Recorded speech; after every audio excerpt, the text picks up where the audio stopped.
ভাৰতীয় ডাক সেৱাৰ যুগান্তকাৰী পদক্ষেপ অতীত হ'ল ডাকুৱালে চিঠি পত্ৰ নিয়া কাম এতিয়াৰে পৰা ড্ৰোনৰ সহায়ত চলিব ডাক বিভাগৰ কাম 90 কিলোমিটাৰ দূৰলৈ ডাক বিভাগৰ চিঠি পত্ৰ কঢ়িয়াই নিব ড্ৰোনে হিমাচল প্ৰদেশৰ পাছত ভাৰতৰ দ্বিতীয়টো ড্ৰোন ডাক সেৱা আৰম্ভ হাজু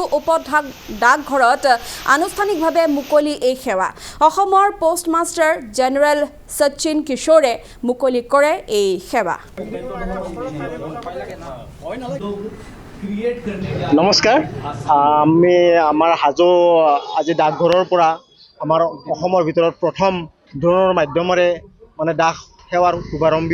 হৈছে আমি প্ৰথমবাৰৰ বাবে অসমত মানে এইটো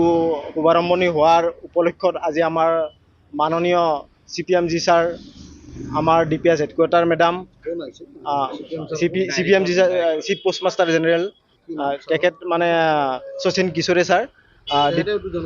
তেখেতে আমাৰ ইনগ্ৰেশ্যন প্ৰগ্ৰেমটো কৰালে আৰু লগত আমাৰ DPS হেডকোৱাৰ্টাৰ মেডাম আহিছে আৰু তাৰ লগতে আমাৰ SSP ছাৰ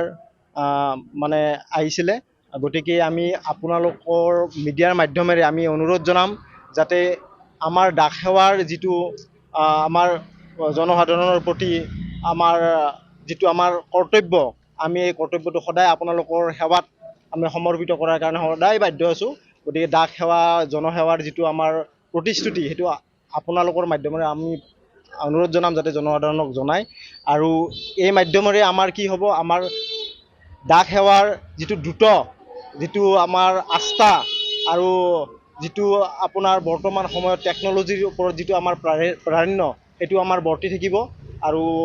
সদায় আমি আশা ৰাখিম যাতে আপোনালোকে আমাক মানে সহযোগিতা কৰে